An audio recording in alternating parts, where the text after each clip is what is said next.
Good morning, lacrosse fans. Welcome back inside the track here in Oakville, Ontario, as we kick off day 2 of the President's Cup. Jake Elliott, Brian Shanahan with you here this morning for this opening game, as the 1-1 Muskies take on the 1-0 Six Nations Rivermen. Muskies in black, Rivermen in white, and teams are set to go. Blow the whistle. Let's play some lacrosse. And Jake, what a tough run this is for the Muskies. My goodness. Third game in like less than 30 hours. They played 2 yesterday, and then they get the morning game here today. We'll see how the Muskies do after an impressive performance from Six Nations yesterday over the Ontario champions, and a 5-4 victory, backstopped by an exceptional game from Dusty Hill. It sure was. And, in some ways it's impressive to hold the Oakville Rock to 4 goals, but not a lot of scoring from Six Nations either, though. Yeah, you only allow 5. You figure you're going to win that game, but not the case for Oakville, as they find themselves 0-1 to start the President's Cup. As a quick shot on goal as Nick Damoud gets the start here once again for the Muskies.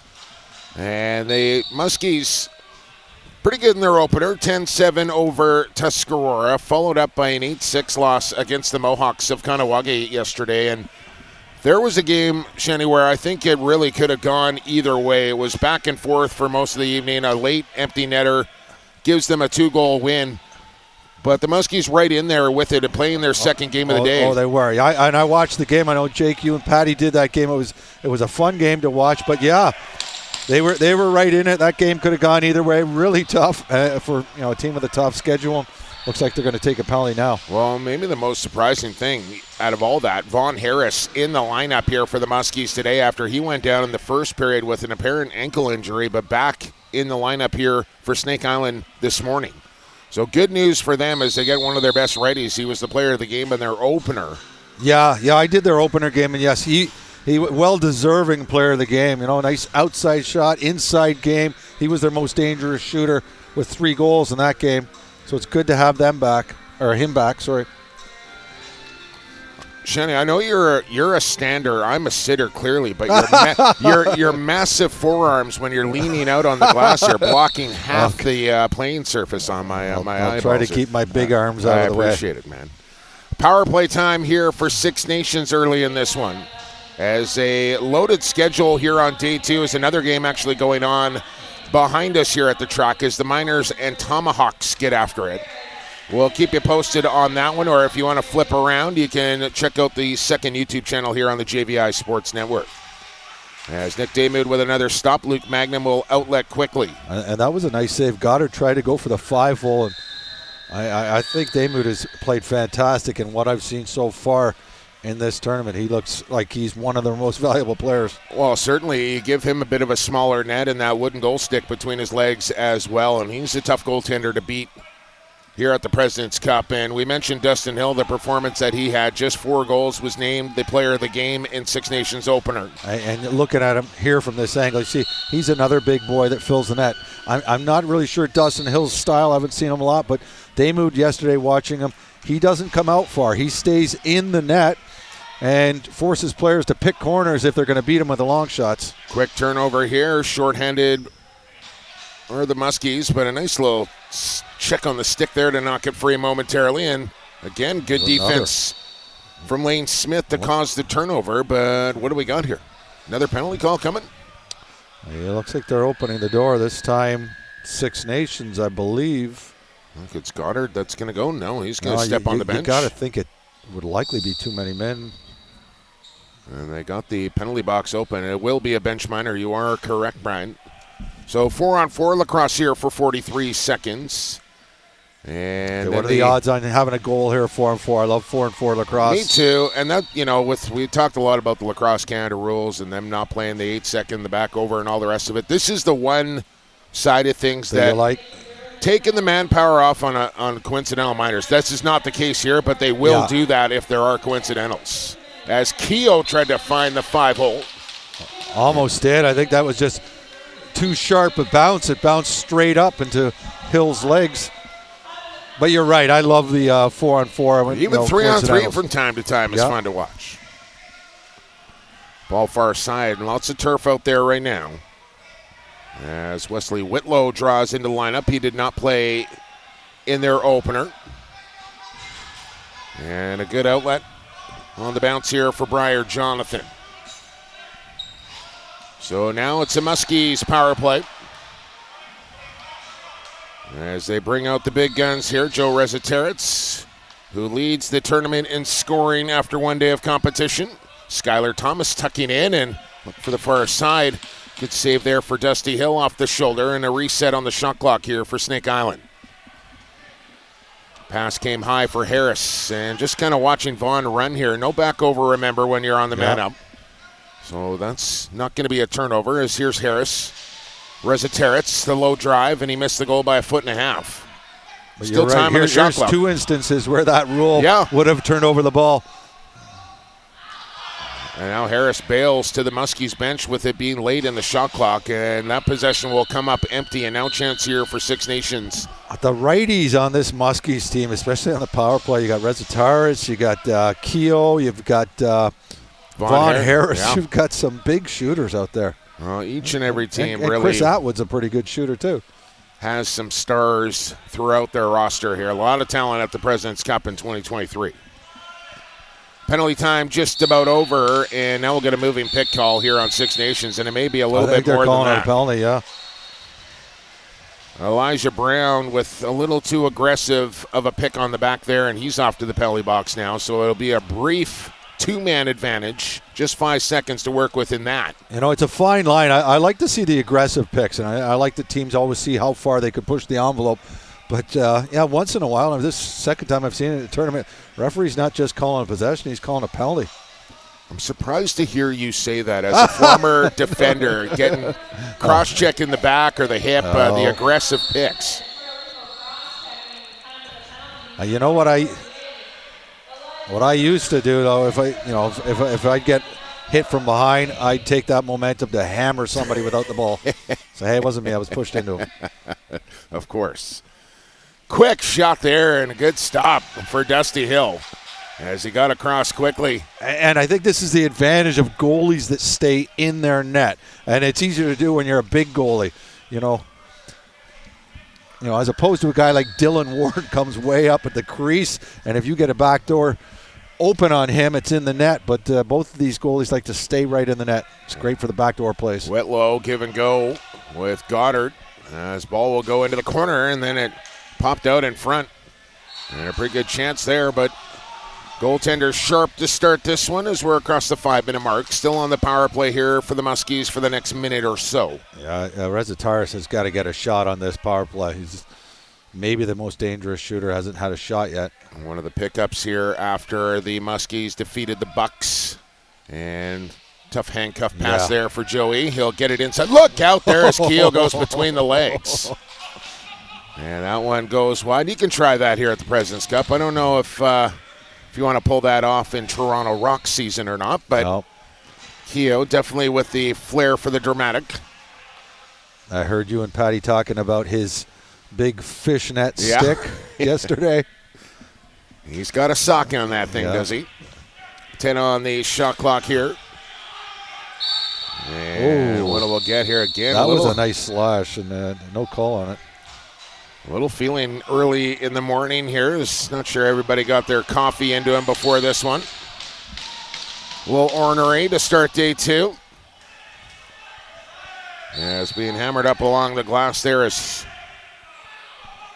Rivera, the junior B call-up, who does not shy away from contact for the young man. I just know. And he's not a big guy either, but he's fearless. Not shy at all.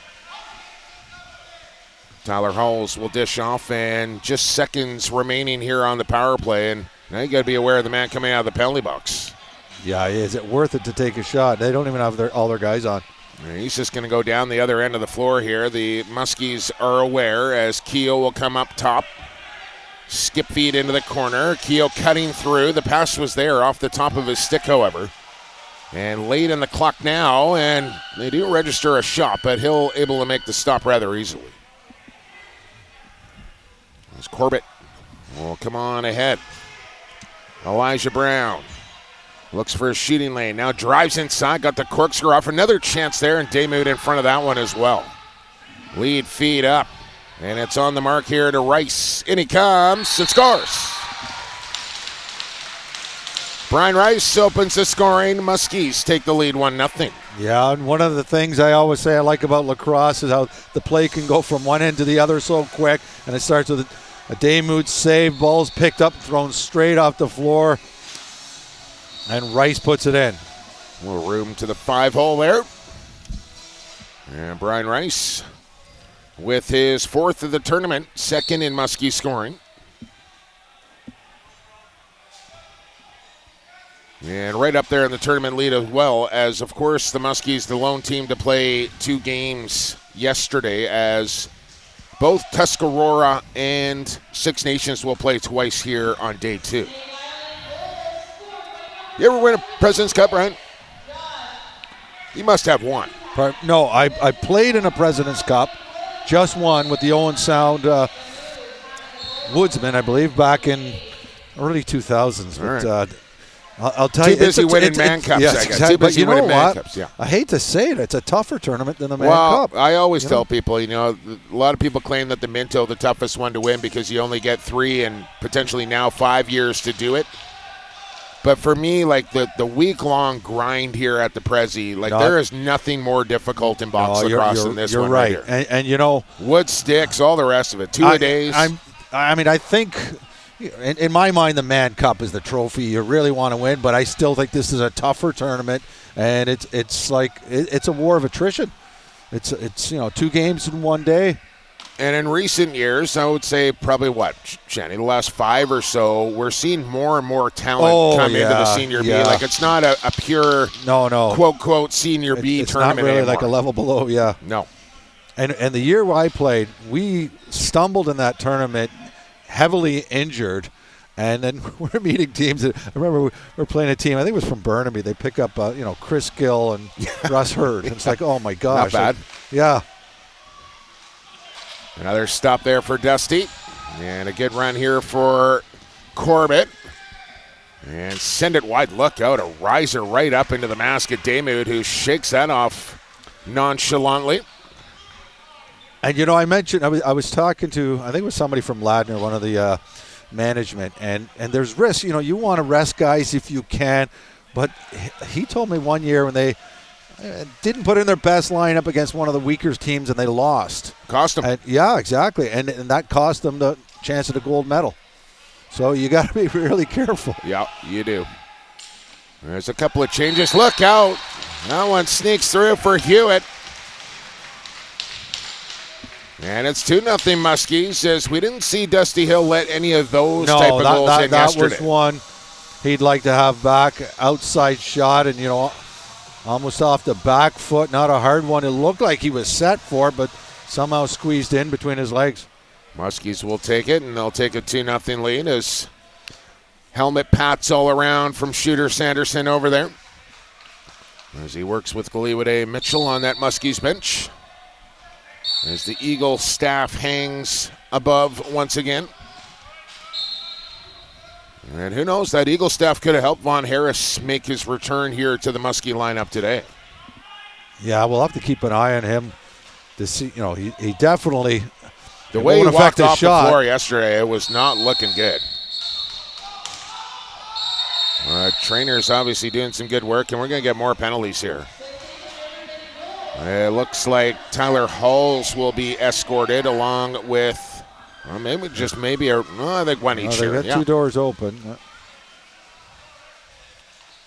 So it's Tyler Halls and it's Danton Miller who will have a seat in the penalty box here. And now we will get some true 4-on-4 here for the next 2 minutes. Firth, Thomas, Keogh, and Harris, the 4 attackers out here for the Muskies. And this is Von Harris. And pretty good cut right there. Does not look like he is favoring that leg whatsoever. No. And gets a shot off that Hill able to stop. Reset the shot clock here for Skylar Thomas. He'll take his man out wide as they look to isolate the lefty. He is quick and shifty. And passes high to Firth. He'll back away. Now dart into the middle, and a stick save there for Dusty Hill.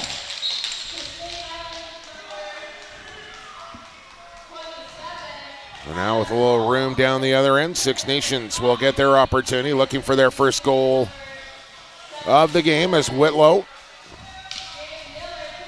will get the pass, and it'll be dispossessed, and then bouncing off a check there hard was Lane Smith. Goddard tried to redirect it, and the Muskies have it. And a long feed up on the mark.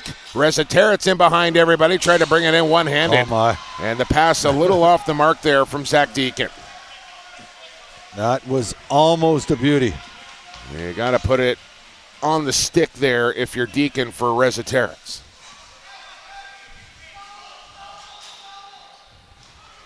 Wayne Hill can't come up with a loose ball. Luke Magnum can.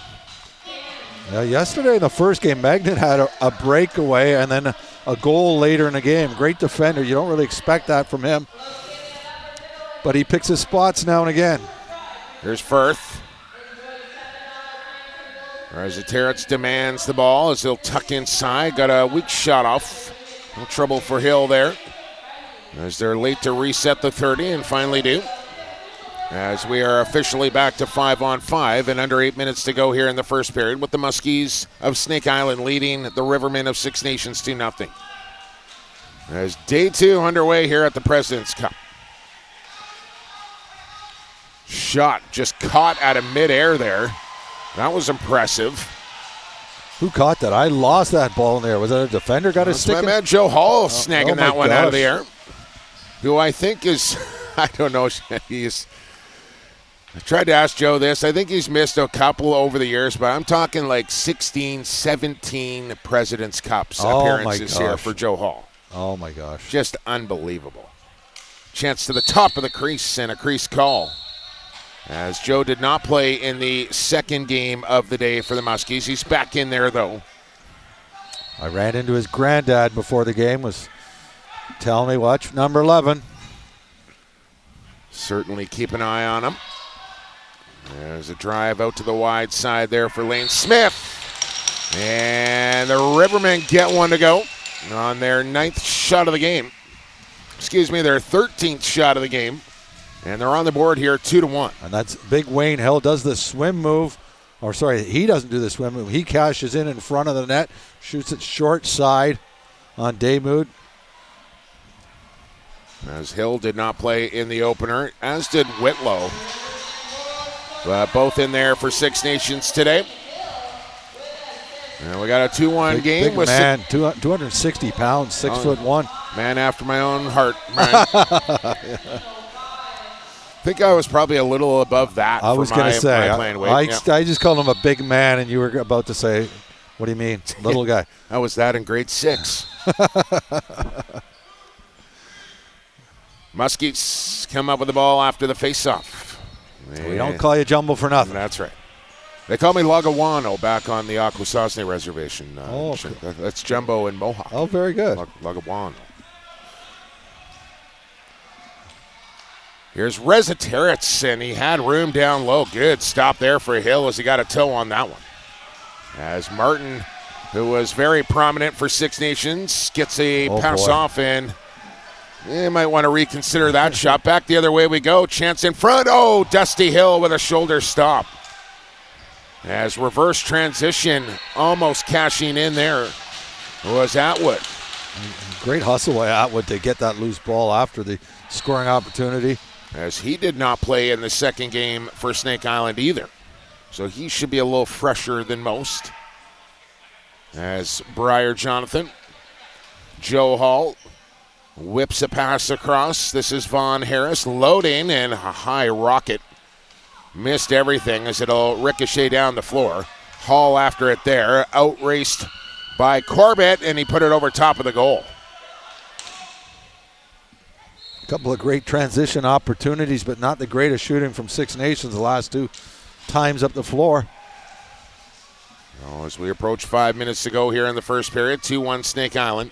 And with possession is Stephen Keogh off the half boards. Stops up, got a pick there from Reza Terrett's, but the defense was good for the Rivermen as they knocked the ball loose.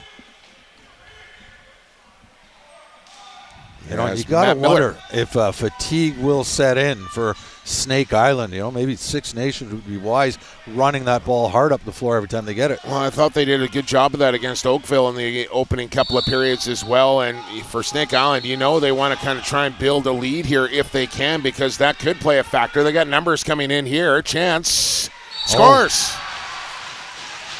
Jerry Stotts doesn't score many, but he gets a big one here in the first period, and the Muskies go back up by 2. Yeah, you know, I mentioned yesterday that when I asked about the defensive players, top defensive players, Josh Sanderson, first guy he mentioned was Jerry Stotts.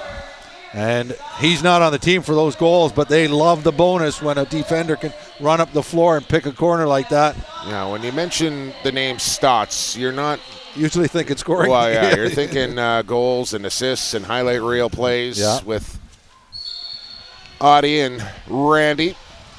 Jerry showing he can get it done in transition. You know, it's funny, too, like in the first game we did yesterday, Snake Island, Tuscarora. Late in the game, you know, Snake Island kind of turned off the offense, but the defenders never let up. Yeah.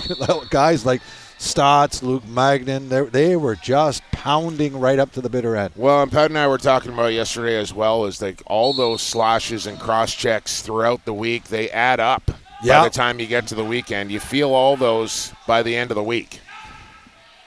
Ouch. Ooh. And you'll feel that one a little later today as well, as right in the backside there. As getting pegged with that shot was Elijah Brown. And, you know, and you're absolutely right, and I think that's a good strategy. If you got good, tough defense, pound. It might not make a difference in that game, but you're right, it adds up. Good chance through the middle. As Jake Rice, another one of those players that did not play in the nightcap yesterday for the Muskies. Is one thing about the Muskies and the Rivermen, for that matter, is they've been to this tournament for many years, and they know how to get through a week like this here at the President's Cup, how to utilize and manage their roster. Yeah, I was thinking that word right there, manage, how to manage it. There's the sniper, Jerry Stotts. And that's probably looks like, you know, they tweak the lineup a little bit every day, and that's probably, you know, keeping a few guys fresh. Here's Thomas down to the crease. Chance for Firth, and he stepped in. Oh, they call it crease, yeah. And man, oh man. And I don't think Firth has scored a goal yet. And neither has Thomas. Both of those guys, good offensive players, but they haven't been getting the goals from their lefties, the Snake Island. The day is young. The tournament is early. As we go under 3 minutes to go here in the first period. Wayne Smith on the tuck and go. A reaching shot there wide of the goal with 6 on the shot clock. Don't want to take interference here as the Ribbons start to bail to the bench. Magnum will knock it ahead. He'll run onto it. No numbers here for Snake Island, however. As Brian Rice will come in. And the pass for Halls off it. Nice handle there for Halls. Finds Reza Terrence. Oh, what a play. Clip it. Watch the handle here from Tyler Halls, the old Haudenosaunee whipper, as he just twirls it one-handed to come up with it and then finds Reza Terrence in front of the net. I mean, that's an absolutely beautiful goal. And you're right. Give Halls a ton of credit for that. I don't want to give him too much because he dropped a pretty easy pass to begin with, but then he got it back. But it looked like he killed the play, and then he steals that ball back, and Reza Terrace just no mistake when he's in that close. And the Rivermen will call timeout here, will Corey Bomberry and company, as they find themselves down 3 here to the Muskies. And how about the effort here for the Muskies? Like we mentioned, playing 2 games yesterday, including the night game, and then the quick turnaround this morning. And they jump out to a 4-1 lead here over Six Nations. Yeah, they got to love that. I know lots of game left. But a lot of people wondering, how did this team get past what was a loaded Akwesasne Bucks roster? And I think you're getting a little bit of a taste of it right here. Some solid goaltending from Daymud and just a well-balanced roster from back to front here. Yeah, and obviously well coached too with Mitchell and Josh Sanderson. And absolutely. Got Stacy over there as well. As the Rivermen can't come up with the face-off. And it'll be the Muskies with another possession. Joe Hall posts up. 10 on the shot clock. Hall looks back door. Pass got through. Late in the clock here. Got to make something happen with 5. And from the wrong side, and that one caught iron. As Atwood let it fly and almost found the top corner. And an important reset for the Muskies against a tired defense. And now here's where you want to make the defense work after getting that reset after a long shift to D. Atwood.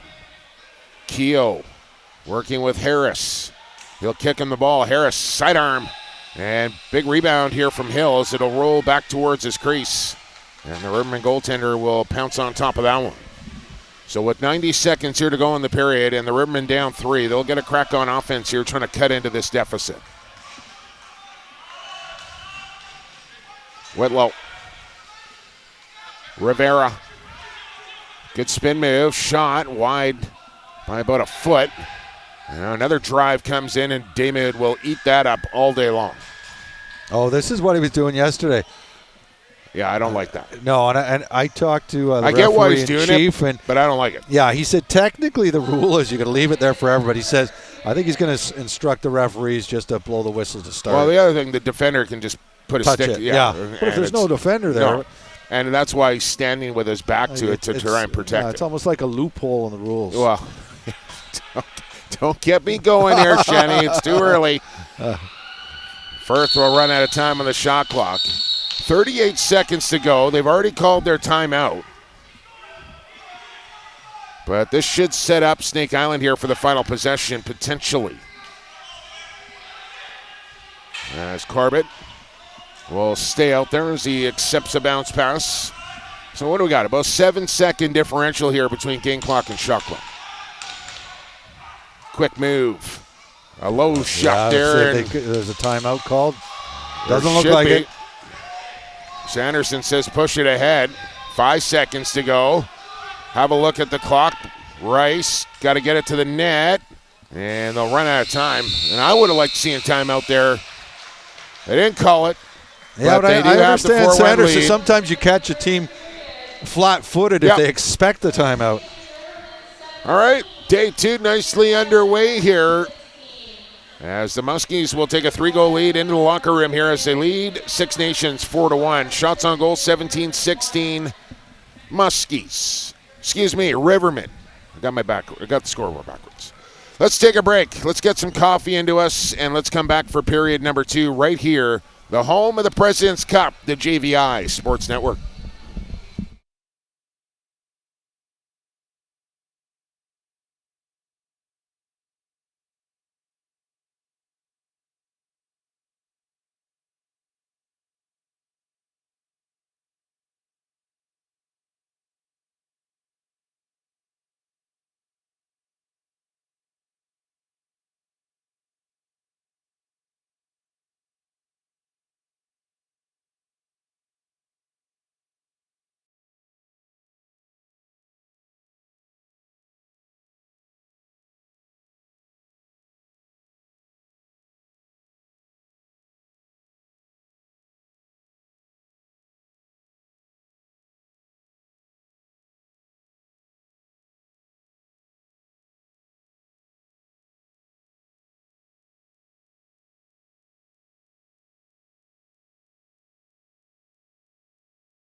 Welcome back to the President's Cup in Oakville, Ontario. We're at the track set for this second period.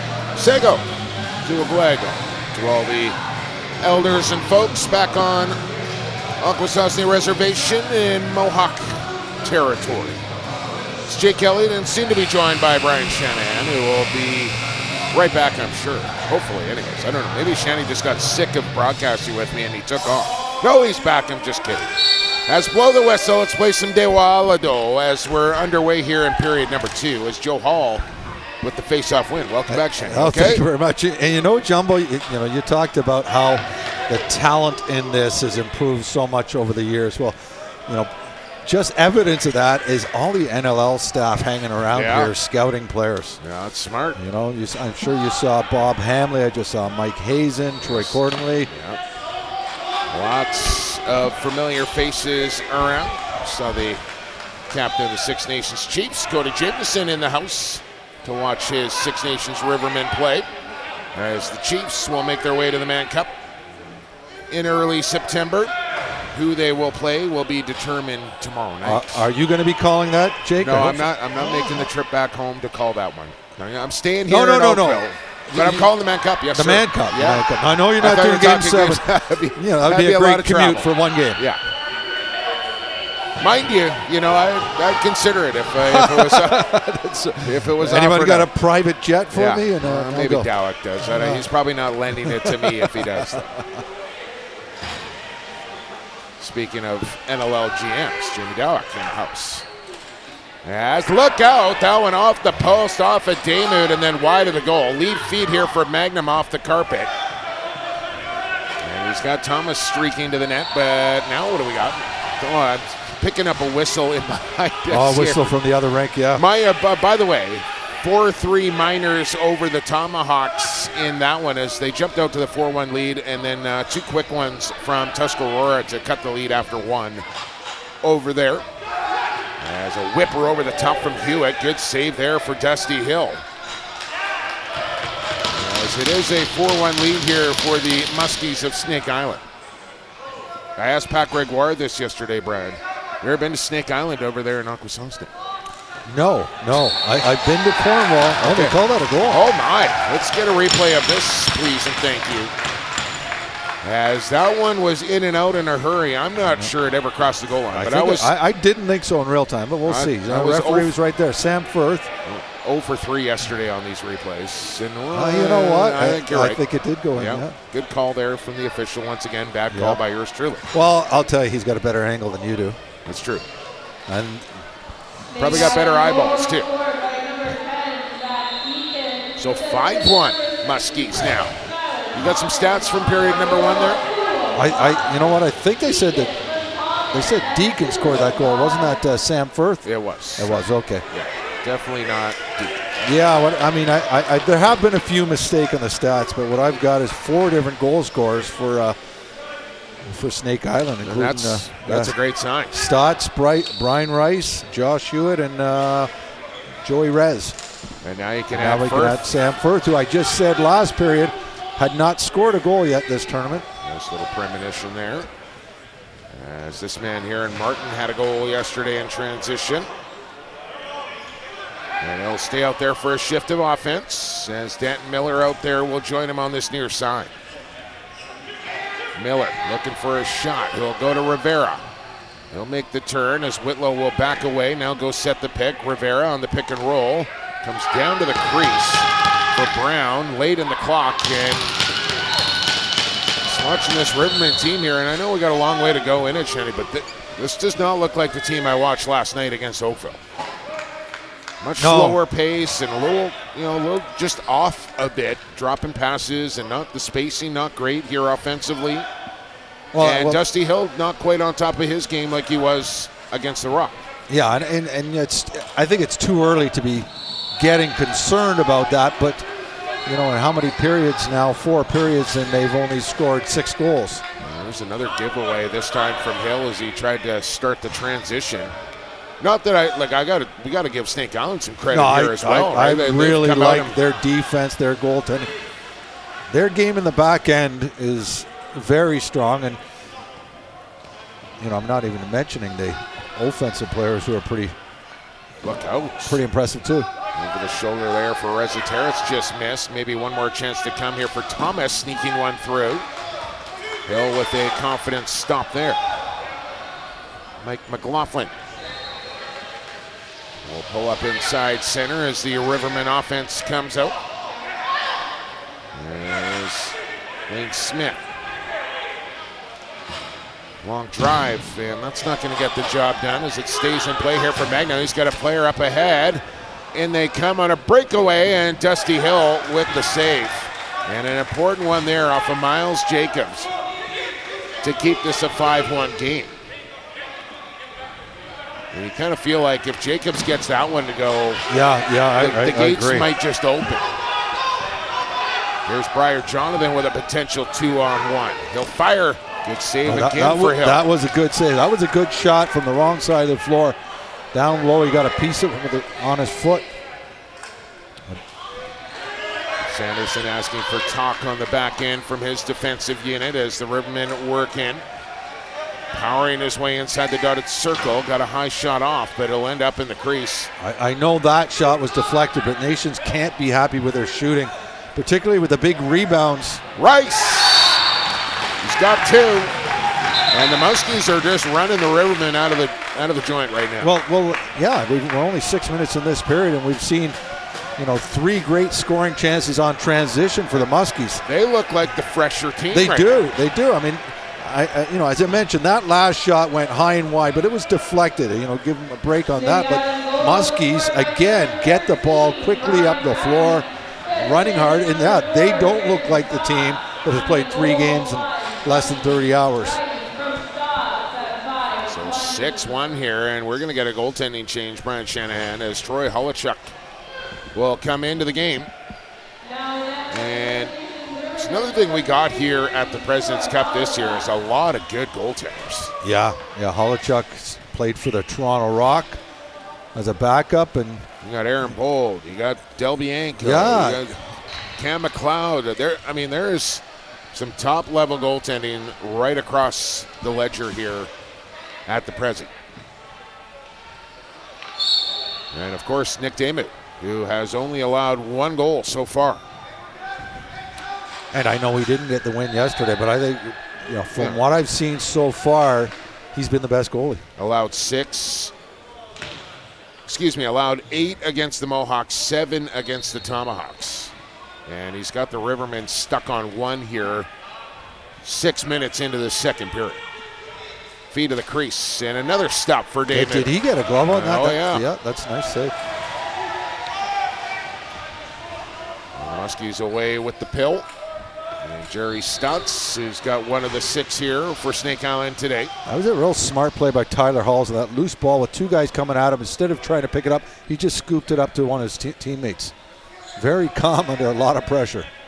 Tell you what, Joe Hall loving the second period here on the visitors' bench for the Muskies. Just step off, you're right into the offensive zone. And the short change as well. Shot clock violation on Snake Island. Long feet up, right on the mark. Oh, man. Eric Martin unable to bring in the original feed as he was in behind everybody and had a clear-cut breakaway and just dropped it. But the Rivermen will hang on to possession and have 13 to work with here on the shot clock. For Riley Johnson, that shot high. Rebound off the crossbar as Whitlow looking for the dip and dunk.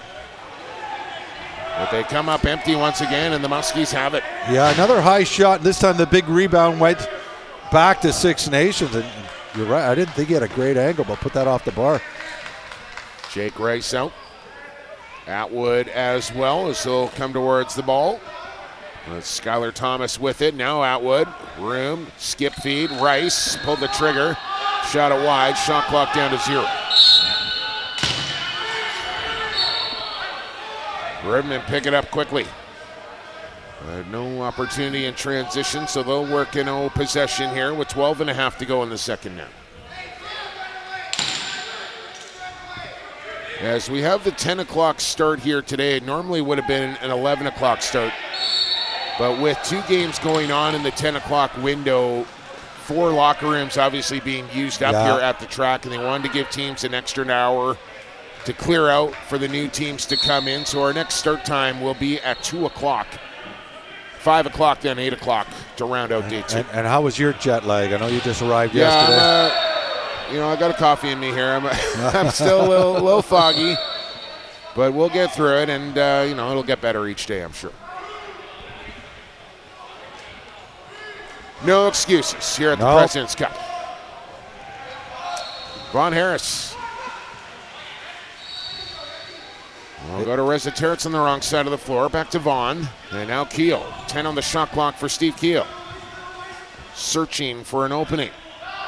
And now Firth across the top. Room for Firth and hit the post. Little corkscrew there and had it past Holochuk, but not the red iron.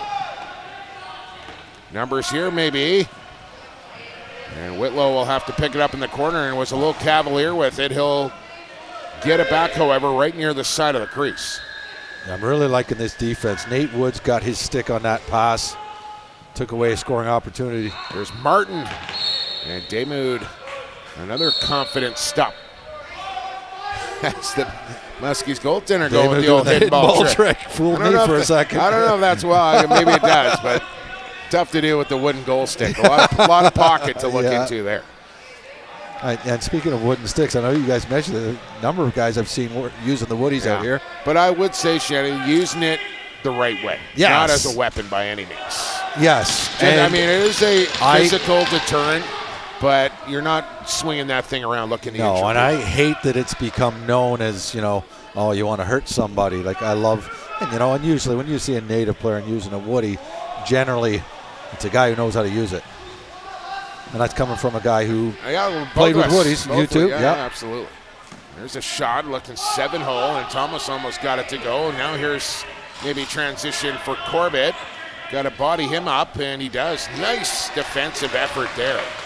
Who was that? Was that giveaway? That was Zach Deacon on the defensive effort. Deacon, he's a player I like to. Played as junior in Orangeville. Former captain of the Northmen. Yeah, can run the ball, the floor, score the odd goal too. Minto Cup champion. Corner feed, 15 on the clock here for 6-9. Rivera dangling. Deacon picked off. There's the shot, and it squeaks through across the line. Damoud got a big old chunk of it, but not quite enough as it trickles. Never touched net, but across the goal line it goes. And that's a goal they badly needed. Nothing was going for offense.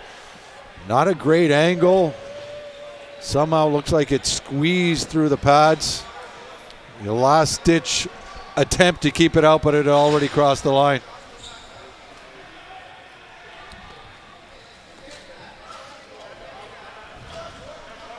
See if that goal can give him a little life. 6-2 now as we hit the halfway mark of this game. Yeah, I would say the next goal in this one, a big one. I mean, they're all big, but if they can restore the 5-goal lead, or if Six Nations can get it to 3, that's a big swing. We shall see. They'll get their opportunity here offensively right now. They'll try and generate a little momentum, and Damoud will stop that one. Tyler Halls. A beautiful setup to Reza Terrence in that opening period. There's Joe Hall. That familiar post up, sheds off a check, look for the pick and roll, and it ends up in the crease of Holochuk. As the Rimmon look to run again, here's Rivera off the bench right in. Damoud with the stop on the crease call anyway. That's a beautiful move there for Rivera. Better stop for Damoud. I almost wish that they didn't call the crease call because it kind of takes away from the importance of that great save. Stick save. It looked like he had him beat and had the net to put it in.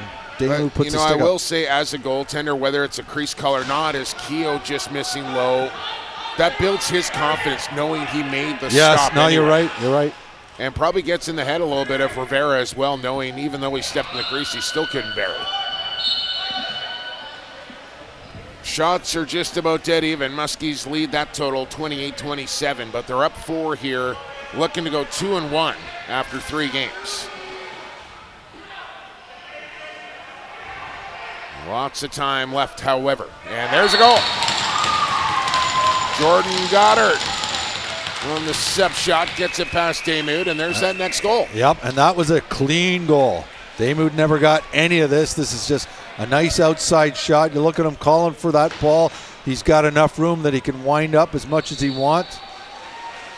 Looks like it went to the far side. Yep. Damoud's left, low, as you guys out west call them, sub shots. Yes, we do. What do you call them? Just underhand? Underhands, underhand. Right. Or even, we call them undies. You take an undie. No, not to. I'm never going to do that. Yeah, that sounds too much like apparel. Yeah. And I'll stick with underhand. Okay. You do that. I remember very many years ago doing my first games out west with Donnie Taylor. No, come on. Sub shot, sub shot. Yeah, there you go. What the heck is a sub shot? Legend, Don Taylor. The legend Don Taylor. Still see him around a rink or two during the summer watching some lacrosse. Yeah, he was a fan. He wasn't just a job. He loved the game. Yeah. 7:45 to go. Funny, Don Taylor, when I first got into the business, I was going to school, and one of my assignments was to talk to somebody you kind of looked up to and wanted to, learn from, and Don Taylor was the guy I seeked out to have an interview with. And try and make him feel pretty you probably know as well as I mean, he's just as friendly. Oh, great guy. Off the mic as he is when he's on. He's a great guy. Took me about 2 weeks to run him down to get him to reply to my emails and such, but finally he did, and then we had a great chat. Oh, that's great. Those were the early days. We ended up working together. I was going to say the early days of the Vancouver Ravens. Yes, indeed. As the ball loose on the carpet here, Magnan will just send a shoulder into Whitlow, but picks up the interference call, so Six Nations will have it. People are probably like, shut up, Jumbo. Quit talking about the West. Let's focus on the game here. And we shall do so. As we got a pretty good one going between the Muskies and the Rivermen. And it seems to have been a little bit of a momentum shift. Six Nations seems to be playing with a little bit more confidence after getting those 2 fairly quick goals.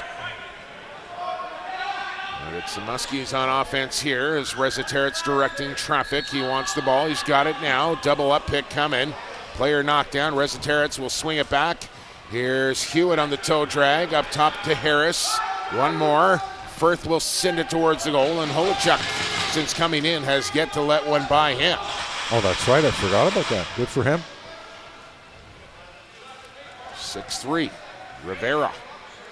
Now, I will say I don't think he's really been tested a lot. No, not with a quality opportunity anyway. Here's Hill, and that shot deflecting on the way to Damoud, who will take that in the goal stick.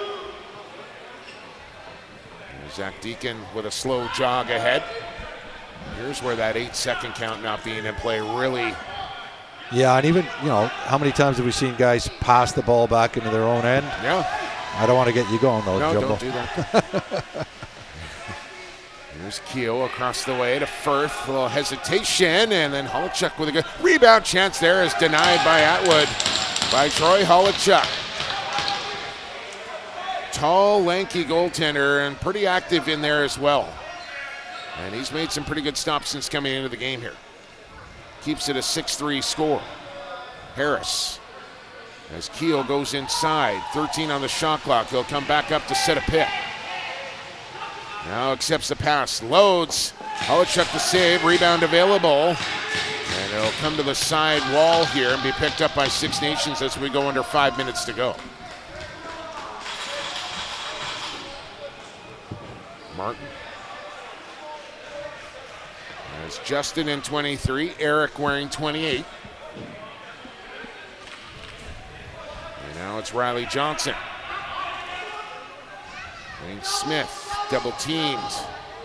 Magnan on the clamp, can't get it loose. We do have a penalty call coming. As David makes the stop, but another opportunity here, Brian Shanahan, for a Six Nations power play and a chance to get themselves within 2. And Smith is a strong guy. He protects that ball very well and bodies all over him. And heads up play here from Nick Damoud.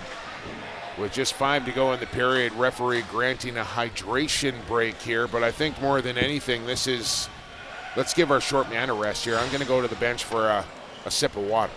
Yeah, and I think you guys mentioned it yesterday. This is a great facility for box lacrosse, for the air conditioning. Turf. Yeah. And I remember, like, back in my Man Cup days, it was a huge disadvantage for the Western team coming into Ontario with the humidity.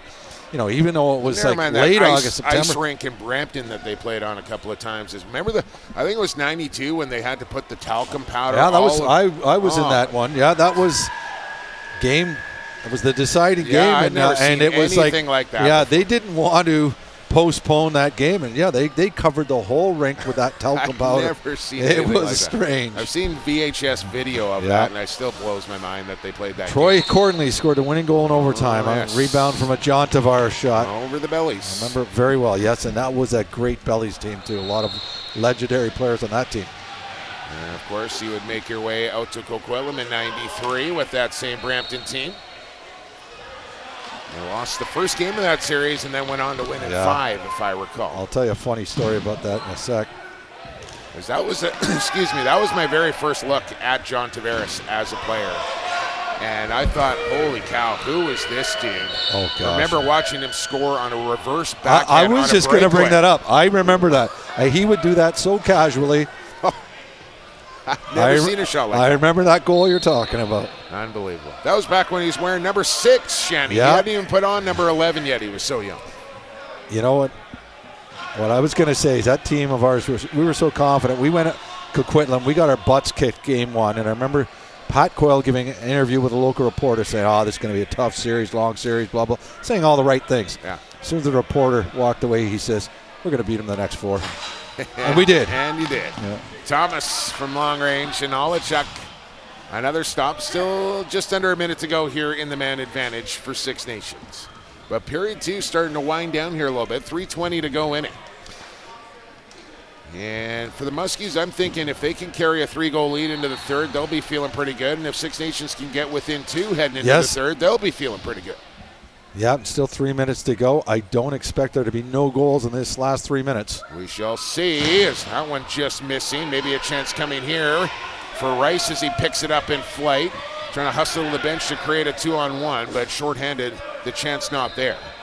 And they'll try and kill some penalty time off now. Down the far side with Firth. They'll bounce back to Keogh. And he'll come near side now to Hewitt. And here's Joe Hall, who will load one up and went for the old skipperoni there and just missed. Hewitt. You guys use that out east, Jenny? Skipperoni? Probably. Okay. Bit of an argument face-off on whether there should be a reset or not. I thought he got the shot away on net in time. It is Muskie ball, and they'll get a new 30 to go along with it. Reziteritz all day to load and just waited too long. He went into the night, he had all day and took it into the evening. Somebody got a stick on it, and that was a big play this way. Chance the other way. And did that hit Demu? Doesn't matter. Rivera's got it. They don't reset the shot clock. Six Nations looking for one. It's not coming now. As Rivera will set things up with 12 on the shot clock. Miller. Inside look there for Smith. And now the shot clock down to 3. And the Muskies will hold on defense with 1:49 to go in the period. And 1 second left to go on the shot clock. Stotts gives a nice slash. That's what we were talking about. There's no let up on some of these guys. Good handle there, and the bounce pass across here to Harris.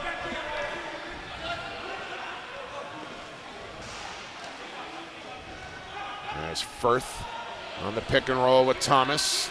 Here's Reziteritz to Keogh. Quick feed. Thomas lets it fly. Missed everything. Harris looking short side. Holochuk. The stop. Turns it out of play. New 30 for the Muskies once again. And Harris, I know he looks, he doesn't look like he's hurting, but he hasn't taken the shots that he was taking yesterday. Reziteritz, for the most part, I mean, they got to get the ball going through 14 stick one way or the other. Yeah. He is that dominant. As Holichuk looking behind him did well enough.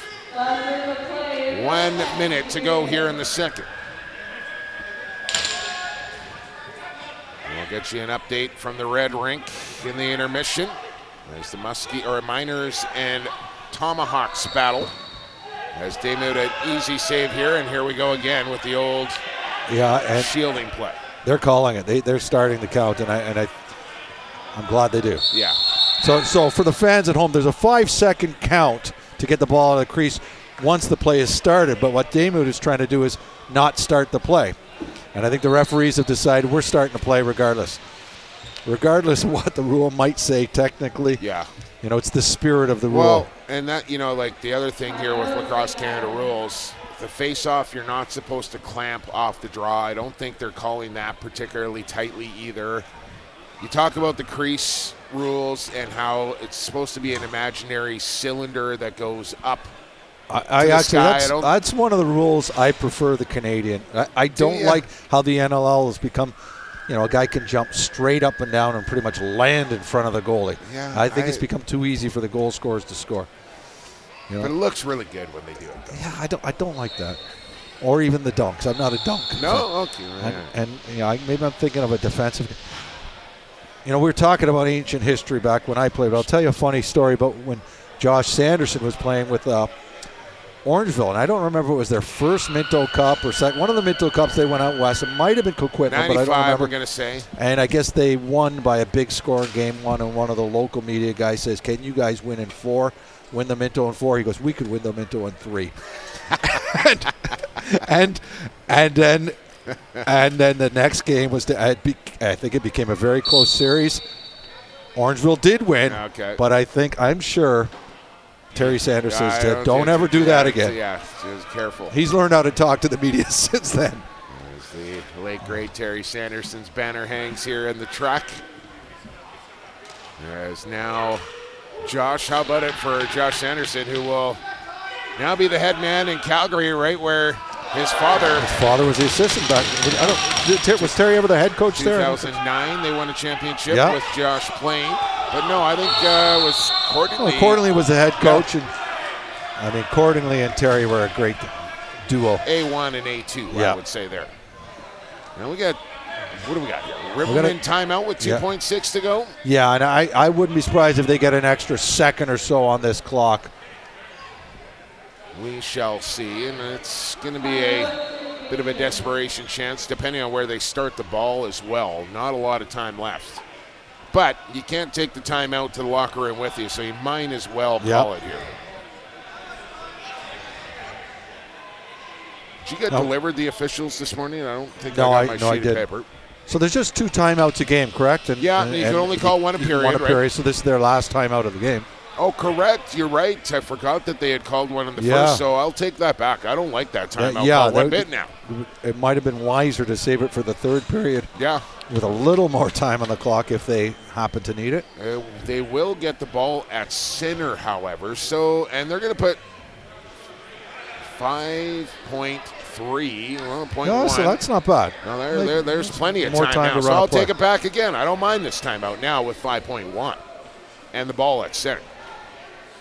This is actually a really big possession here to end the second period. Yeah, and you've got Lane Smith, looks like the guy who might want it, got a lot of room. Here we go. Nope. They jump the ball carrier, and the possession ends right there. So it was 6-1 Muskies, but 2 from the Rivermen have them within 3 with 20 to play. Shots on goal 36-33 in favor of Snake Island, as day 2 is nicely underway here from the President's Cup. 40 down, 20 to go in this one. The Muskies are up 3. We're back here to Oakville on the YouTube channel of the JVI Sports Network in 10 minutes. Stick with us.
Welcome back to the President's Cup here at the Toronto Rock Athletics Centre in Oakville, Ontario. Day 2 is underway as we have 20 minutes to play in the opening game of Day 2. 9-5, the Miners lead the Tomahawks over on the red rink. It's 6-3, Muskies leading the Rivermen of Six Nations here on the blue rink. It's Jake Elliott, Brian Shanahan with you. And a big period here for both these teams. Muskies trying to get to 2-1, and Six Nations trying to avoid a 1-1 start here for the Ontario runners-up. And we've talked about this. You got to be in the top 4. 7 teams in this tournament. The top 4 advance to the medal round, or to the semifinals. And you can't afford to get behind the 8 ball here No. early in the tournament. Blow the whistle, let's not play at some lacrosse. We're underway in the third period. And I think a 2-1 start here for the Muskies after the schedule and the start that they've had, they'd take that in a hurry. They would be thrilled. And I just peeked at the schedule ahead. They don't play till 8 o'clock tomorrow, so they will get a good break after this game. Somebody keep an eye on Joe Hall with that amount of time in between games. That's all I can say. Don't let him out of your sight. Six Nations with a stop on defense. And now the offense with their first crack here in the third period. And this opening 5 minutes going to really tell the tale here, I think, how this period is going to go. Daymud with a confident stop to start his period. Yeah, and that second period was like 2 very different periods. The first 10 minutes was all Muskies, last 10, Six Nations. It was a 2-2 period overall. Joe Hall stripped by a nice check there from Mark. And the Rivermen get it right back without a shot on goal from the Muskies. As in comes Rivera. He's got one of the 3 here for the Rivermen. Good chance off the crossbar. May have been off the post as well, right where the 2 meet. And a good chance there for Lane Smith, who's been dangerous. But unable to beat the red iron there. Goddard, who's also got one. There's now Hill. Feed to the crease, and oh man, that one got past his intended recipient and almost ended up in the net. Watching Lane Smith play out there, I think he's a player that you never want to play his stick. You got to play the body on that guy. There's a turnover on Stats, who threw it away, and that's another nice defensive effort from Martin. The Muskies haven't generated much offensively here a couple of minutes in. And the Rivermen are going to press with everything they can here as they got another game coming up as well. And if they drop this one here this morning, then the pressure really ramps up on them for the night game as well. I just got fooled by a whistle in the other rink with 3 seconds left on the shot clock. Careful. And hopefully, the players, it doesn't affect the players out here. And it's actually, 3 teams will play 2 games here today. As here comes a penalty against Six Nations as Von Harris might have sold that one a little bit. A chance for Skylar Thomas, and he can't get it around Holichuk, who starts the third period here after coming in relief of Dustin Hill. But Tuscarora and Oakville will play later today, so the Tomahawks will play 2, the Rivermen will play 2, as they will play the Miners here later today. And of course the Miners are playing this morning, so Miners get 2 in on your Monday here at the President's Cup as well. Oh. But good to get your 2-a-days out of the way early in the week. I agree. Right? I think the Muskies will be happy, especially if they can come out from with a win here. I think they will be happy with the schedule the rest of the way. And Oakville will play their double dip tomorrow. Mind you, they'll play the morning and then the night game as Keogh denied. And a shot from the slot as Thomas will draw another call here on Six Nations. And this was the last thing that the Rivermen could do in this situation. Now, the ball's turned over now, but are you of the mind that they should shoot right away when you're going to get a 5-on-3? You know what? When you they take the penalty time down for some reason. It's not up on the Six Nations side of the scoreboard right now, so I'm not exactly sure how much time in the original penalty, but well over a minute. yeah, for so sure, yeah. I would say no. In that situation, you work that possession and try and look for a good shot, because there's no guarantee you're going to score on the 4-on-3 or the 5-on-3 anyway. So if you can find a good look there, that's what you want to do. Yeah, I just don't like to see them passing the ball around looking for the perfect play. No, I hear you. But they still don't have. So I don't know how much time is left in the first penalty. They don't put it up on the clock. Here's Rezateris down to the crease. Harris out there. One more. Thomas skip feed. Didn't get through cleanly. 15 on the shot clock for Thomas. Back away Rezateris. He's shooting all the way, and Holochuk. The stick save. That was a nice save. And Holochuk, he still hasn't let it go in, right? It's true. And I think that's the play the Muskies wanted, to get that ball in the stick of Rezateris. He usually doesn't miss from those, those underhands. He puts those in. There's Rivera driving, looked, and he gets one to go. Oh, a two-man short-handed goal for Six Nations, and that's a big one. That is huge and rare. You rarely see, a team two-men short to score. And I thought the defense did a pretty good job in Rivera. He's on a bad angle. I think Daymud wants that. Yeah, Daymud should have had that. As it trickled home again, that's a couple of goals. I mean, 2 out of the 4, I don't think they've ever touched black mesh. They've gotten across the goal line, but not in cleanly. But that is a massive goal there for Rivera and the Rivermen to get within 2 here, and they do it while down 2 men.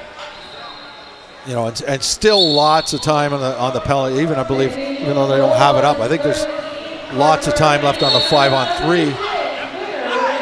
Muskies will definitely feel like they have to come out of this with at least 1 power play goal. Yeah, they got to score here in that advantage for sure. At least just to answer back that shorthand. That's almost like getting 2 goals. Yeah, those goals are demoralizing. And there's another drop ball and a bad passes. Oh man, a hard collision there. That looked like a car accident. And maybe numbers here for Six Nations again, shorthanded. 3-on-2 as in they come. Lane Smith driving through. He's double teamed. And the ball loose. Nice job there from Magnum and company to get that one back. 40 seconds to go in the second minor. And they must have told the first player when to step out of the box here. Here he comes now. But so far, fantastic penalty kill. Even when you're not talking about the shorthanded goal, that last loose ball was a battle that Six Nations won. Harris. That looked easy. Yeah, that probably makes them feel a little bit better about what's happened in the last minute. 7-4 after the power play goal from Vaughn Harris, who is never shy to shoot the lacrosse ball. No. He's got a good outside shot. Yeah, he does it. Sometimes I think that's what's kind of hampered him at the NLL level. I was going to say, with that many stars around on those rosters, he likes to get his. And I've seen times where he can't resist taking an outside shot. I think I remember one big game when he was with Georgia. Time to kill the clock, and he couldn't resist taking a shot with lots of time left on the shot clock. Turned into a late win for the Toronto Rock and a possession they should have never had. But he's got a great shot, and he's had a pretty good NLL career. Muskie's up with another possession after the power play goal from Vaughn Harris. But now they throw it away here as Martin trying to race away. Good speed here for Martin right in, and Daymud with a pad stop down low. Needed that one to regain his form and keep this a 3-goal lead. Yeah, huge timely save, and Muskies are a bit frazzled. They you can see they've throwing slowed the ball away. Their offensive given transition to Six Nations. They've slowed their offense right down here as well, and it's a bit of a dangerous game to play where you start playing to not lose. Yeah, I agree. Oh, good shot to the short side by Jake Rice. Holochuk the save. And if you're Corey Bomberry now, Brian Shanahan, with the game coming up later tonight against the Edmonton Miners, what do you do in net? Do you go back to Dusty Hill, or do you give Holochuk a start after his performance here. There's still a lot of time left in this game, but I think you got to seriously consider going to Holochuk. We shall see. But either way, it's not a bad situation when your backup comes in and plays as well as he has. Broken stick will be handed back to the Six Nations bench as Skylar Thomas comes on. And we're going to get a moving pick call. Yeah, just a lot of offensive turnovers by the Muskies in this period. 7 minutes gone in it. And don't forget, our next game comes up at 2 o'clock here from Oakville. And then 5 and then 8. And we'll have them all for you as Rivera. Man, is he dangerous. He's probably been the best offensive player for Six Nations. I think he's got 2 goals. He does.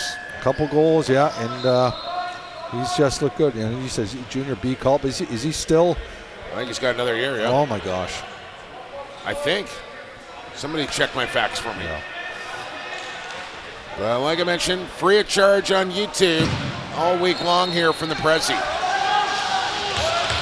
I saw my buddy Evan tweet out yesterday, Shanny, that the 4 games here at the President's Cup yesterday, streaming free on the JVI Sports Network, all averaged over 4,000 viewers per game. Oh, that's good. That's huge. And I think it's huge that it's free. Yeah. I know it was a fantastic Minto Cup, but I also know lots of people, as do I, decided not to watch. Yep. At $20 a pop. Well, I think the final was even more than that, if you can believe it. Another story for another day. As Skylar Thomas will go rink wide for Von Harris, who has got his Muskies up 7-4 here. Into the middle, there's the shot, and high off the back dasher and into the sky. These games have gone fast. I think they've been clean games, not a lot of penalties, and I think without commercial timeouts as well. These I think they've flown by. And Six Nations is hoping the clock slows down a little bit. There's Rivera again. Up top to Goddard. Now it's Lane Smith as he takes a couple of hacks and whacks. Outside shot right on, big rebound, and Daymud up to his feet to make another stop. Remember that one. Big time save there for the Muskies goaltender. I mentioned this about Del Bianco yesterday. I didn't think he had the greatest game, but he made some big saves late in the game when he needed them. That's what Daymud appears to be doing now. That's what a good goaltender will do for you. It's those timely stops that you need. Here's Joe Hall with 8 on the shot clock. Speaking of time, Reziterit's creeping in. Tried to shovel in front to Keel. He was covered off, and Corbett will come back the other way.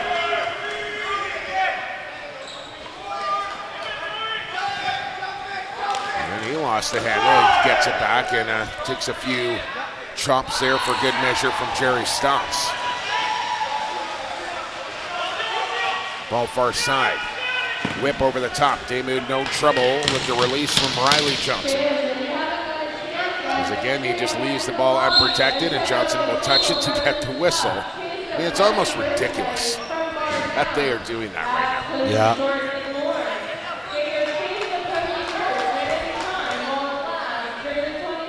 But it'll probably take a couple years for it to change. That's the way it works. Well, you know what? By the time that changes, everyone in Canada will be using the modified rules. Oh, yeah. Let's hope so. Von Harris one more time with 5 on the shot clock. And he will just roll to the corner. There's not much happening on that possession. But Josh Sanderson doesn't seem too displeased with it. And I should mention, I got a text from our buddy Neil Doddridge out west saying it was not Josh Sanderson. It wasn't Josh Sanderson who said they'll win in 3. It was his cousin Brandon Sanderson. They call him Looney, and for good reason. He's calmed himself down a little bit, though, has Brandon Sanderson. Yeah, he has. He's a good man. He's on the right path. But Doddridge also added in that text, Terry Sanderson wanted to kill him. I imagine so. As I'm sure Big T is watching the President's Cup from the big lacrosse box in the sky. As right there, Elijah Brown gets one back for the Rivermen. They're back within 2 with just under 9 to go. Big goal for Six Nations. Yes, a nice shot. He just threads at in the far side. Let's watch to see how much of a screen there is, if any. It's not so much a screen, but he shoots around the defender, Luke Magnan. That's a good shot. That's hard for the goalie to follow the stick. Yeah, hip high too. It's just a perfect spot to place that ball on the far pipe. Well, we got a game here. Looks like, yeah, this is going to be a tight finish. And honestly, like looking through the scores from day one and calling a couple of them as well, there are some really, really evenly matched teams here. Like I think the Mohawks, the Muskies, the Rivermen, the Miners, all of them, quite frankly, I think are. I mean, there's no clear-cut favorite here. No, I agree. Like I was saying yesterday, there's 5 teams. I mean, the Pioneers, the defending champions, got past the Miners by 1 on day 1, and they looked like they were in danger of losing that opening game. Well, yeah, you're right. They had to make a comeback, strong third period, won it for them. And, of course, the Ladner Pioneers will host the President's Cup in 2024 in the Flatlands in British Columbia. Look forward to that.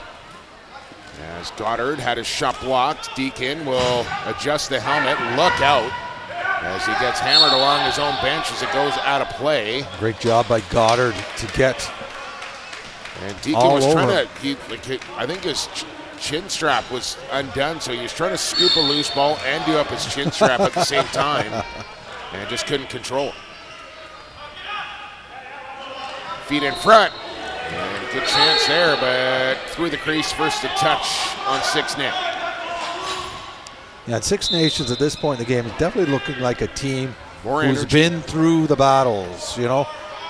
Now they know how to grind here. They're composed, yes. No question about it, and obviously a little fresher as well.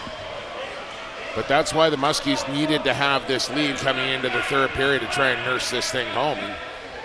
And, all this with Reza Territz being as quiet as he's been in this game, I think this is a good sign. As Firth bounces one out of play, but they're going to say off of Holochuk and keep it here with the Muskies. Yeah, just but if one they can goal. win a game where Reza Territz doesn't score, like that's huge. He got one. That's the one right. goal. My bad. But still, he has not been a huge factor in this game. Yeah, dominant, like he can be. We're talking over 100 points in the National Lacrosse League. Feet of the crease, Keogh. Oh, no, call that crease. Man, replay, please. Can we get a look at that? Steve Keogh on the crease. Looked like he had one easily. Yeah, I thought that was an extra pass by Reza Territz. I was surprised he didn't take the shot, but it won't count. And it remains 7-5. And here comes Rivera. Good stick check there. That was the old Kyle Rubis job there. And they'll call interference here on Six Nations, as that was Brian Rice. Oh, there's the replay. Yeah, it does look like it. I'm wrong again, Shan. I'm just gonna start agreeing with the official no matter what moving forward here. I think that's 0 for 5 this week so far. I mean, we do have a tough angle as I try and dig myself out a little bit, but still. Should just trust those guys down there in black. Firth got a step, can't get a shot off, and he'll run out of time on the shot clock. And you see the Muskies, a couple of, their players running to the bench early, late in the shot clock. Responsible. They're going to want to make sure not to be giving up any more transition. Well, I think that's the message, is just no transition. Play 5-on-5 defense, let our goaltender do his thing, and if they do that, they feel like anyways that this game is theirs for the taking. But if they start giving up transition or go to the penalty box, then they'll find themselves in a little bit of trouble. And what you were saying earlier, I agree. I think they still got to play to score. Yeah. 7 might not be enough here. I think 8 gets it done, though. So one more here for the Muskies should seal this one. I kind of feel like, but we shall see. Yeah, there's no relaxing with a 2-goal lead. And here come the Rivermen in transition, 3-on-2 if they want it. Rivera, Magnum on him, and you might want to move that ball, young man. Yeah. He's taking away some time and space. Now Now he's got it behind the goal, and then he lost it into the crease. And lucky to have made a delay a game call there. Because he knew exactly what he was doing. Yeah. You know you're not allowed to reach in the crease. He still did it. So we're approaching the stretch drive here in this morning game. Thanks for hopping up early if you're on the West Coast. And hope you're enjoying your morning if you're here on the East. As there we go from the outside. Who took that shot? Was that? I think that was Atwood. I think it was. Chris Atwood. And that was a very nice shot and a very timely. As we said, they don't want to shut things down offensively yet. Just used a couple of bodies as a screen. Yeah, a couple bodies, side. but it's just that's just a great shot. And, again, that's a big goal. The righties. I really like the offense. The righties on their offense between Atwood, Keogh, Resitaris, and Vaughn. And Vaughn as well.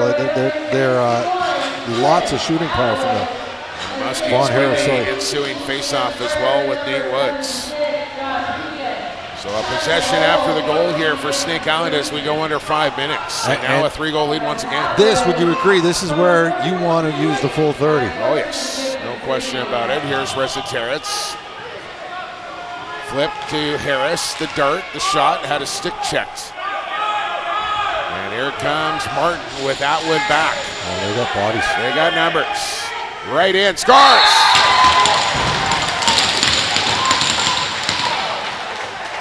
Wayne Hill in transition. And it's a 2-goal game once again. Not your typical transition player, Wayne Hill, 265 pounds, but again, this is exactly what the Muskies didn't want. I think it was Keogh took the shot, was deflected. Or watch out for the glass and behind the net there. Really. You don't want to be sitting there. But that's what you don't want to do offensively if you're Muskies. Leave rebounds for transition opportunities. You want to control that a little more. Ball's moved early, Six Nations ball.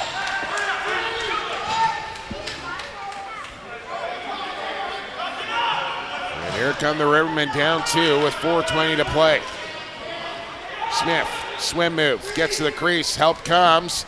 Deacon stretches out like a scarecrow to block that shot.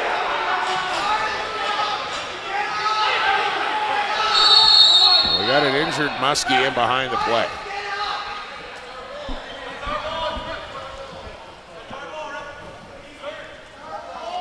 We'll get back to his feet here. Six Nations wants possession for the stoppage with the injury.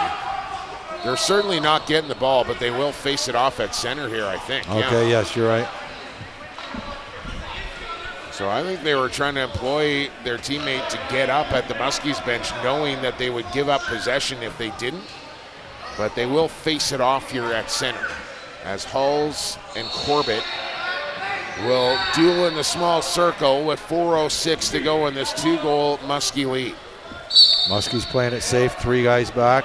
And Hulls wins it cleanly. Rice will come on ahead with Martin stalking him from behind. Here comes the double. Rice splits it. Brian Rice. And Holochuk with a good stick save. That was a really nice play by Rice. Yet I'm sure Six Nations is happy to have the ball, have that quick shot taken. Shots are 46 apiece. It's 8-6 Snake Island. Open look for Hill right on, and Demuth takes that high blast right off the shoulder. And now Deacon. Nations are doing a pretty good job of the press now. They want the ball back quick. They want to force mistakes. Well, here's the other thing. No 8-second clear here. You can just take your time getting the ball across center, especially with a 2-goal lead here late in the period. It just forces the issue with the rules to speed up the game. Chance here for Jake Rice. That shot blocked. And back we come with Corbett with 3 to play. And Magnum is some kind of piece of business on the back end. He is violent back here.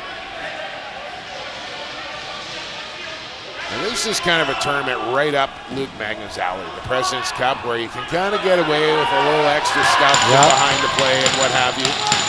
Oh, that Nations got away with a hold there. He tried to sell it, I think, there. And Halls Tried to hook the ref who wasn't biting. As Hewitt, pressured by Martin, will get across the line. He'll get a little pick there from Joe Hall. And he'll take it in behind the goal with Squire right on him. 8 on the shot clock. And they'll just take it deep in the corner and start to make changes here early. As a shot wide of the goal. But they use up the full 30. And now just over 2 minutes remains. Holochuk to the Six Nations bench. Empty net now for the Rivermen. As out they come, 6 attackers. And a save for Daymud, a loose ball up for grabs. As a couple of Rivermen and a couple of Muskies go after it here in the corner. They do not reset the shot clock, and now they will with 1 second to go in it.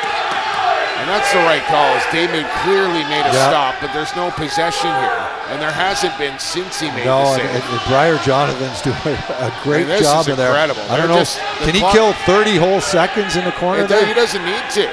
There's no possession here for either team. Oh, that's right. Even though they are running the shot clock here, there has not been a possession. And all the while, the time, Briar Jonathan playing without a helmet right now. Wow. What a shift there for Briar Jonathan. That's old school. That is. No helmet in the middle of a scrum, just mucking that ball. There must have been a full minute come off the clock there with that ball. And he is exhausted as he makes his way to the bench. You can see him huffing and puffing. Unreal. Now he's got to be Stan's grandson, I would say. I believe so, and I think the great Stan Jonathan. The Muskies just got a timeout here as well. They're going to get possession out of all of that after killing off a minute. They got the ball. I really didn't see how they got the ball, but I did see they called the timeout, so that'll make things pretty difficult for Nations. But Nations have done a good job of the full court press. Well, let's watch in the corner to see if we can see.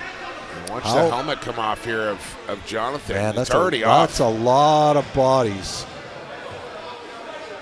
And Corey Bomberry, some kind of hot on the Six Nations bench, thinking there should not have been a reset, or maybe there should have been, and he didn't get one. It sure isn't clear, on that replay, that the Muskies got the ball, unless they called, some type of illegal play against Nations. I didn't see anyone come out with the ball. So 65 seconds is what remains. They keep Holochuk in the net here, and I'm not sure about this down 2 with a minute to go and the ball deep in the other end. Now, I guess is Daymud an option to pass to? Doesn't look like it. He went back in his net. I don't think he needs, especially without the 10-second call here. Hewitt, he can just turn around and run backwards again if he wants. Yeah, this is where I'm not really sure why not. They're not using the whole floor. And now he turned it over. And are we going to get a penalty? Six Nations will call a timeout. Job. And they will get possession here with 49 seconds to go now. Yeah, and if I'm Hewitt, when I get to center, just turn back and run towards your own net again. Yeah, or you look for a teammate who's back in your own end. There's no reason to force it up into the offensive zone and run yourself into a double there. And he's got to know that. But it's coming right down to it here on day 2 between these two. As it's a 2-goal lead for the Muskies, trying to hang on here in their 3rd game of the tournament and go 2-1. And try and drop the Rivermen to 1-1. The 2-goal lead makes things a little bit easier for the Muskies. Six Nations has to score quick. And the Muskies, I think, correct me if I'm wrong here, Shane, but I think they've had the advantage in the face-off dot as well. Yeah. Not that anything's guaranteed in the small circle. No, I think you're right. I think Hall's has done very good on the face-off dot. Well, big finish coming. Holochuk to the bench now as they bring out Rivera. They got Elijah Brown out there, Riley Johnson, Lane Smith, Goddard, and here we go. Pass off, skip feed, and Rivera on the quick stick. Daymud across in time, and then it's off a Riverman sticking out. And a chance now to milk this one home or go for the empty net. Yeah, they won't do that. This is where they got to move the ball around and use the whole floor. They will do just that. About 3-second differential between game clock and shot clock. And Daymud, a confident thrower of the ball, will step out of his crease here and just run this thing down. This game's over. The Muskies will prevail over the Rivermen here with an 8-6 final and move their record to 2-1, and now will have a significant amount of time off after a tough tournament schedule to start. The Rivermen are right back in action tonight against the Miners, who will have to get an update from over on the Red Rink here on what the score is here. But before we get to that, Shannon, give me your players of the game here for both teams. Rivera for Six Nations, and I think Brian Rice. I like it. I think Brian Rice. I think he's got a couple of goals. You know, I feel bad. I never give it to the defensive players, even though I was a defensive player myself. It's always tough to give it to a guy. I think Nick Daymud could be in consideration for that. But Brian Rice actually playing in a transition role here today, Shannon. You know, although he did have some production up front, he was predominantly coming out of the back end today. But we shall see as handshakes at the end of this one. Yeah, I'd go with Brian Rice and Rivera for Six Nations. We'll see. And pretty nice performance from the other goaltender, and Troy Holochuk as well. You remember, it was, 5-1, 6-1? And then, I think he just let in a couple goals. He only let in a couple since coming into the game. And we'll see who gets the start here tonight. But that should be a heck of a game, Six Nations and the Miners coming out this evening. And at least both of them are playing their second game against each other. It's true, yeah. So no real advantage for either one. Right. But Muskies, you know, to be 2-1 after 3 games within about 30 hours, I'm sure they'd love to be 3-0, but they've got to be happy with their record. 2 o'clock game will feature the defending President's Cup champion Ladner Pioneers taking on the Kahnawake Mohawks. So a good battle of 2 1-0 teams coming up next as well.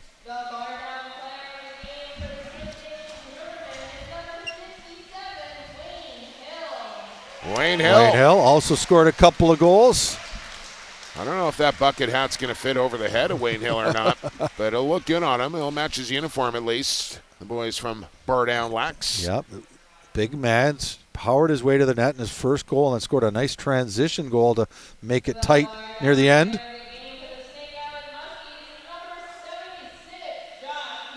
Hewitt, yeah. Okay. I think he got a goal and a couple assists as well. He had a good game too. Talk about a mismatch in body types right here. Yeah. Hewitt, very diminutive. I'll pick Hewlett for the race and you know what? Hill for the fight. That's there you go. But that's really, Shenny, what makes our game so great is that it doesn't matter what type of body type you have. You can find a way to get it done out on the lacrosse floor, whether you're big, tall, short, skinny, a little large, doesn't matter. Yeah, just look at guys like Jeff Teat and Josh Sanderson, Josh Sanderson, Dane Doby, and then you look at guys that are on the bigs, Dan Dawson or Peter Morgan or whoever. There's a list, a long years back. I took my midget team up to a tournament in Orangeville, and we went in the Sanderson store, and Josh was working behind the desk, and I said that to my team. One of the best players ever. I said, you see that guy who looks like he's 14 years old? I said he's like the top scorer in the NLL this year. Yeah, unbelievable. All right, that'll wrap up the 10 o'clock window here. A bit of an extended break as we're back at 2 p.m. for more President's Cup lacrosse here from the Athletic Center in Oakville, Ontario. Right here on the JVI Sports Network, free on YouTube. We'll talk to you at 2 p.m. for Pios and Mohawks. For Gary on camera, for Rachel, working the ones and twos for Brian Shanahan, I've been Jake Elliott.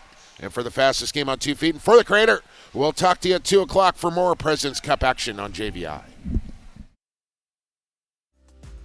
We want to thank our partners for their support of the 2023 President's Cup. Bar Down, Ice River Green Bottle Company, Gatorade, Big Chief Meat Snacks, and the Oakville Pump and Patio. Thank you for your support and helping all the competing teams as they chase the Prezi.